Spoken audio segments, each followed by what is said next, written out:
Once upon a time, in the village of Brightwood, there lived a young boy named Milo. Milo was clever and quick, but he was also known as the village mischief maker. He often swiped apples from the market stalls or snuck into the baker's shop to snag a loaf of bread.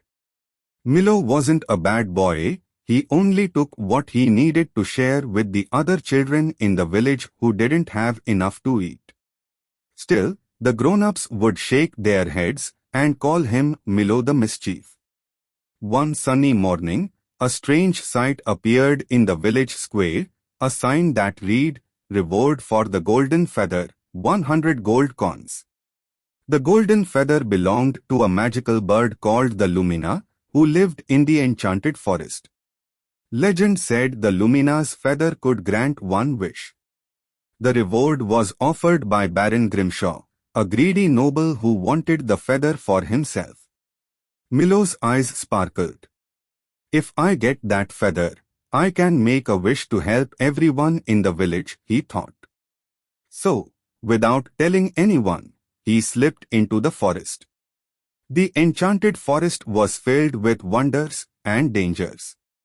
Milo tiptoed past a snoring ogre, climbed over a bridge guarded by a talking troll, and carefully avoided stepping on glowing mushrooms that whispered secrets. Finally, he reached a shimmering clearing where the Lumina perched on a crystal tree. Its golden feathers sparkled like sunlight, and its eyes glowed kindly. "Why have you come, young one?" the Lumina asked, tilting its head. Milo hesitated. I want to take one of your feathers to help my village," he admitted honestly. "But I won't do it if it hurts you." The Lumina gazed at him for a moment, then smiled. "You have a kind heart, even if you are a little mischievous. I will give you a feather, but only if you promise to use it wisely." Milo nodded eagerly.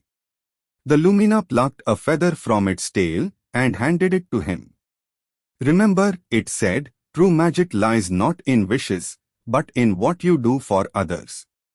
Milo ran back to the village and presented the feather to Baron Grimshaw.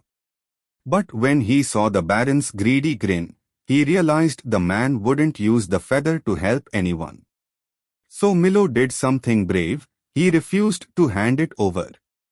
"This feather isn't for you," Milo said. "It's for the village."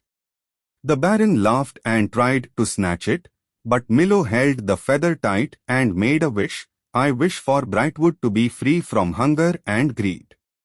The feather glowed brightly, and in an instant, baskets of food appeared in every home, the fields became lush with crops, and the Baron found himself unable to hoard wealth ever again. From that day on, the villagers no longer called Milo a mischief maker. They called him a hero.